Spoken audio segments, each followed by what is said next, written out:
সম্মানিত দর্শক, আগামী কয়েকটি দিন ভীষণ রকম গুরুত্বপূর্ণ। আমাদের রাজনীতির জন্য টার্নিং পয়েন্ট এবং অ্যাট দ্য সেম টাইম আমাদের রাষ্ট্র, আমাদের কূটনীতি, আমাদের রাষ্ট্রীয় নীতি এবং আমাদের যে ভবিষ্যৎ সরকার অথবা বর্তমান সরকার, সব কিছুর সম্ভাবনা এবং সব কিছুর বিপদ বিপত্তি একই বিন্দুতে এসে এই মুহূর্তে যেভাবে দাঁড়িয়েছে, তার ফলে রাজনীতির যে বাঁক, টার্ন, এটি যে কোনো দিকে চলে যেতে পারে। দেখুন তো একবার একটু চিন্তা করুন তো যে বাংলাদেশে উসমান হাদি যেভাবে হত্যাকাণ্ডের শিকার হলেন, এটা কি আপনার চিন্তার মধ্যে ছিল? এক উসমান হাদির হত্যাকাণ্ডের ফলে পুরো রাজনীতি কীভাবে একটা টার্নিং পয়েন্টে চলে গেল।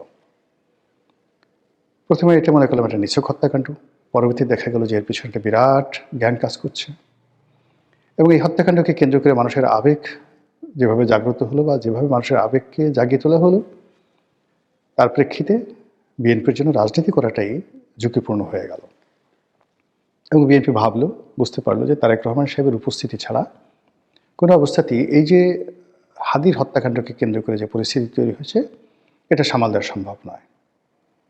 বিএনপি ব্যাকফুটেজে চলে যাচ্ছিল। সেখান থেকে সামনের সারিতে আসার জন্য জনাব তারেক রহমান সাহেব দেশে আসলেন। দেশে আসার পর তার আম্মা ইন্তেকাল করলেন। এই দুটো ঘটনা আবার 180 ডিগ্রি অ্যাঙ্গেলে হাদি হত্যাকাণ্ডের পরে যে পরিবেশ পরিস্থিতি তৈরি হয়েছিল সেটাকে রিভার্স করে দিল এবং পুরো পরিবেশ পরিস্থিতি জনাব তারেক রহমান সাহেব এবং বিএনপির পক্ষে চলে গেল। এবং 25 তারিখ থেকে আজকে 10 তারিখ পর্যন্ত পুরো ঘটনা একটার পর একটা বিএনপির পক্ষে যাচ্ছিল। কিন্তু বিএনপির প্রতিপক্ষ যারা আছে তারা তো বসে নেই, তারা তাদের মতো সেই একটার পর একটা প্রোগ্রাম করে যাচ্ছে এবং তারা এই গত 17 মাসে যে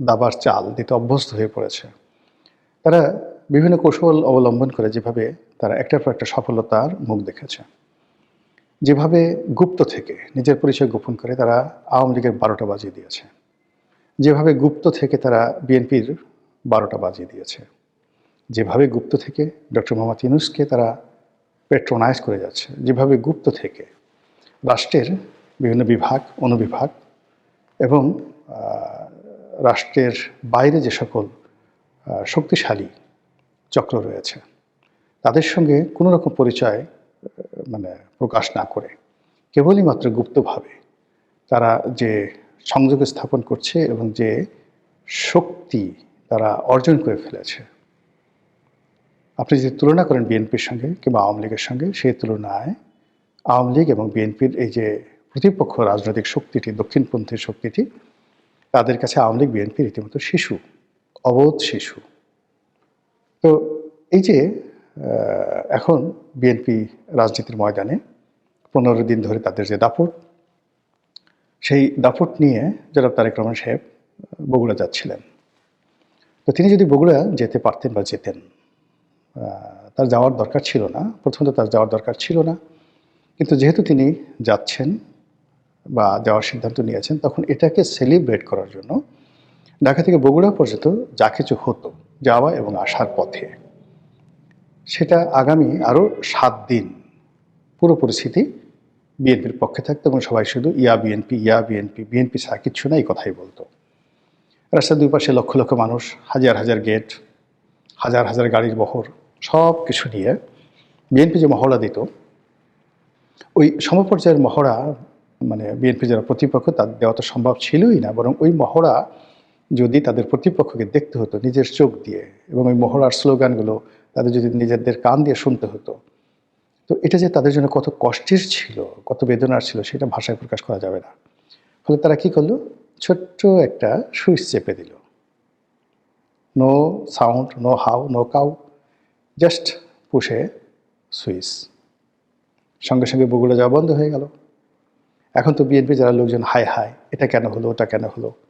নির্বাচনের এই সময়টিতে নির্বাচনের বিধি ভঙ্গ করে জনাব তারেক রহমান সাহেব যদি যান, বগুড়াতে যান, তাহলে এটা নিয়ে মামলা হবে, আইনগত জটিলতা হবে।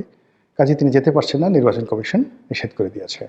ভালো কথা, তিনি আইন মান্য করছেন, কিন্তু এই সিদ্ধান্তটা যদি তিনি আগে নিতে পারতেন এবং যদি ঘটনা এইরকমই হবে তার যদি একটা ধারণা থাকতো, তাহলে এই বিব্রতকর পরিস্থিতি তৈরি হতো না।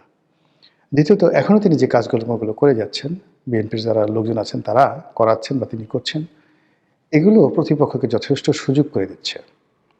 মানে this not the time for celebration. মানে একটা সিনেমা দেখছিলাম, হিন্দি সিনেমা, অসাধারণ একটা হিন্দি সিনেমা। সেটা হলো বিখ্যাত অভিনেতা নাসিরুদ্দিন শাহ। তো তার সাথে গণ্ডগোল একজন ভিলেনের। তো ভিলেনেরকে বেশ কয়েকবার কি ঘটতে যাচ্ছে আগামী কয়েকদিনে? তো ভিলেন খুব রেগে গেছে এবং সে শেষ পর্যন্ত কী করলো, অনেক কসরত করে নাসিরুদ্দিন শাহের বেডরুমে ঢুকে গেল। তো বেডরুমে ঢুকে সেই নাসিরুদ্দিন শাহের সামনে পিস্তল উঠিয়ে 1 ঘন্টা গালাগালি করলো। তুই আমাকে এটা করেছিস, ওটা করেছিস, আজ থেকে মেরে ফেলবো, তোর শেষ ইচ্ছা কী আছে, ইত্যাদি ইত্যাদি নানা রকম কথা সিনেমায় যাওয়া হয়। তো এরই একটা ফাঁকে নাসিরুদ্দিন শাহ, তার পাশে পিস্তল ছিল, সেই পিস্তল দিয়ে জাস্ট একটা শ্যুট করে ভিলেনকে মেরে ফেললো। তারপর শেষে ইংরেজিতে যেটা বললো, স্টুপিড, তুই যে সময়টাতে কথা বলছিলি সেটা আসলে কথা বলার সময় নয়, এটা হলো গুলি চালানোর সময়। তো তুই যে ভুল করেছিস আমি সেই ভুল করছি না বা করিনি, যার জন্য এনজয় ইউর টাইম, তুই মরে যা এবং কবরে গিয়ে তোর সময়টা উপভোগ কর। তো সেই ক্ষেত্রে বিএনপির জন্য এখন যে সময়টা, এই সময়টা আনুষ্ঠানিকতার সময় নয়, অপ্রয়োজনীয় কোনো সময় নয়।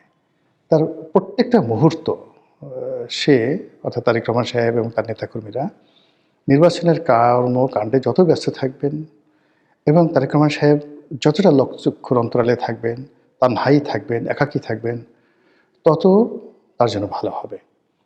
কোনো অনাহত গেস্টকে তিনি সাক্ষাৎকার না দিয়ে বরং তার যে বিষয় দরকার, যাদের সাথে আলোচনা তার দরকার, যাদের বুদ্ধি দরকার, পরামর্শ দরকার, তো তাদের সঙ্গে তিনি কথা বলতে পারেন, তাদেরকে দাওয়াত দিতে পারেন। এমনকি কিছু কিছু জায়গা আছে তিনি নিজে গোপনে তাদের সঙ্গে গিয়ে দেখা করতে পারেন, আলোচনা করতে পারেন। এটা তার প্রধানমন্ত্রী হওয়ার পথে অনেক অনেক সাহায্য করবে। কিন্তু তিনি মঞ্চে বসে আছেন, অসংখ্য মানুষ আসছে, সবাই বক্তব্য দিচ্ছে, 4 ঘন্টা 5 ঘন্টা চলে যাচ্ছে। 5 স্টার হোটেলে তিনি বহু মানুষের সাথে হ্যান্ডশেক করছেন। ইট লুকস গুড, দেখতে খুব ভালো লাগে এবং এটা প্রয়োজন, তবে এখন নয়। যদি কেউ প্রধানমন্ত্রী হয়ে যায়, প্রধানমন্ত্রী হওয়ার পর আনুষ্ঠানিকতা করার জন্য, সময় কাটানোর জন্য, নিজের রয়্যালিটি দেখানোর জন্য এগুলো দরকার। কিন্তু এই মুহূর্তে এই জিনিসগুলো দরকার নেই। দ্বিতীয়ত, আল্লাহ না করুক, আসলে ক্ষমতা তো আল্লাহর হাতে। 1991 সালে আমরা শেখ হাসিনাকে দেখেছি যে তিনি এরকম আজকের তারেক রহমান সাহেবের মতো খুব, যাকে বলা হয়, সেলিব্রেট করছিলেন। দলে দলের লোক তার সঙ্গে দেখা করছিল এবং সবাই মনে করেছিল যে শেখ হাসিনা এবং আওয়ামী লীগ ক্ষমতায় আসছে, কিন্তু নিয়তির কী বিধান, ক্ষমতায় চলে আসলো বিএনপি। এখন কোনো কারণে যদি আগামীতে বিএনপি ক্ষমতায় না আসে, কোনো কারণে যদি নির্বাচন পিছিয়ে যায়, একটু দেরি হয়, মানে এটা যে তারেক রহমান সাহেব এবং বিএনপির জন্য কতটা প্রলয়ঙ্কারী হবে, কতটা মারাত্মক ঘূর্ণিঝড় হবে, কতটা মরুঝড় সাইমুম হবে, এটা এই মুহূর্তে কল্পনাও করা যাচ্ছে না। অথচ সেই কাজগুলি এখন করা হচ্ছে। আর মূল ব্যাপার হলো যে, ধরুন আমি একটা ফ্যামিলি গ্যাদারিং করলাম, যারা আমাকে ভালোবাসে। তো যারা আমাকে ভালোবাসে তারা আমার সামনে আসলো, আমার দলের লোক, তারা আমার প্রশংসা করলো, বা আমার দলের বা পরিবারের কিছু কিছু লোক আছে এটাও রাগ হয়ে আছে, তারা এসে একটা কথাবার্তা বললো, এটার তো 2 পয়সার মূল্য নাই আমার কাছে। এরা আমার পরিবারের লোক, আপন লোক, এরা থাকবেই, এরা আমাকে সহযোগিতা করবে, এদের অস্তিত্বের জন্য তারা আমাকে সহযোগিতা করবে এবং তারা করে যাচ্ছে।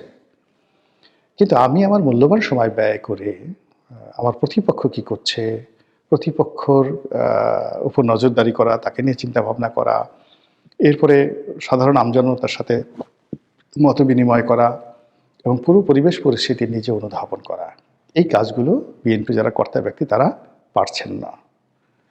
ফলে সব কিছু যত সহজ মনে হচ্ছে, সব কিছু যত যাকে বলা হয় মনে হচ্ছে যে ধরলেই হয়ে যাবে, আমার কাছে পুরো পরিস্থিতি কিন্তু আসলে সেরকম মনে হচ্ছে না। বরং যা হতে পারত, নিশ্চিত যা হতে পারত, এইরকম সম্ভাবনাময় অনেকগুলো সেক্টর বা অনেকগুলো খাতকে আলটিমেটলি নষ্ট করে দেওয়া হয়েছে। অনেকগুলো সমস্যা হতো না, কিন্তু এই গত কয়েকদিনে, গত 15 দিনে এমন কিছু ঘটনা ঘটেছে যা কিনা অনেকগুলো ঘটনাকে অনিবার্য করে তুলেছে এবং বিএনপির আগামীর যে চলার পথ, সেই চলার পথের যে প্রশস্ততা ছিল সেটা সংকীর্ণ হয়ে গেছে। যে সম্ভাবনা ছিল সেই সম্ভাবনাগুলো এখন বিপত্তির কারণ হয়ে দেখা দিয়েছে। আমি এই সময়টাতে কোনো নেতিবাচক কথা বলতে চাই না। এখনও ইলেকশনের যথেষ্ট সময় আছে।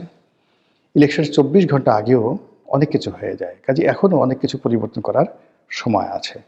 তো বিএনপি যারা কর্তা ব্যক্তি জনাব তারেক রহমান সাহেব, তারা যদি শতভাগ নিশ্চিত হয়ে তারেক রহমান সাহেবের সরকার গঠন করে ফেলেন, সেই সরকারের মন্ত্রী হবেন কারা, এমপি হবেন কারা, তাদেরকে সাক্ষাৎকার নেওয়া শুরু করেন, তারপরে পোশাক বানানো শুরু করেন, এই সমস্ত কল্পনা করেন, সেটা তাদের ব্যাপার। কিন্তু সেটা না করে তারা যদি এই সময়টিকে মনে করেন যে এটা একটা যুদ্ধক্ষেত্র এবং ফেব্রুয়ারি মাসের ১২ তারিখ পর্যন্ত আমাদেরকে যুদ্ধ করতে হবে, গভীর রাত পর্যন্ত, যতক্ষণ না পর্যন্ত বঙ্গভবনে গিয়ে আমরা শপথ গ্রহণ না করব আর পার্লামেন্ট মেম্বাররা গিয়ে পার্লামেন্টে বসে শপথ গ্রহণ না করবে, ততক্ষণ পর্যন্ত আমাদের এই যুদ্ধ অব্যাহত থাকবে। যুদ্ধের ময়দানে বিয়ে হয় না, যুদ্ধের ময়দানে গান বাজনা হয় না, যুদ্ধের ময়দানে কোনো আনুষ্ঠানিকতা থাকে না। রাজা সিংহাসনে ওইভাবে বসে না, তাকে যুদ্ধের পোশাকে বসে থাকতে হয়। তো এখন যে একটা নির্বাচনী ব্যাটেল চলছে, যুদ্ধ চলছে, সেই নির্বাচনী ব্যাটেলে আমার কাছে মনে হচ্ছে যে বিএনপির যোদ্ধারা পর্যাপ্ত সময় দিচ্ছেন না। মহান আল্লাহ আমাদের সবাইকে হেদায়েত দান করুন এবং হেফাজত করুন। আসসালামু আলাইকুম ওয়া রাহমাতুল্লাহি ওয়া বারাকাতুহু।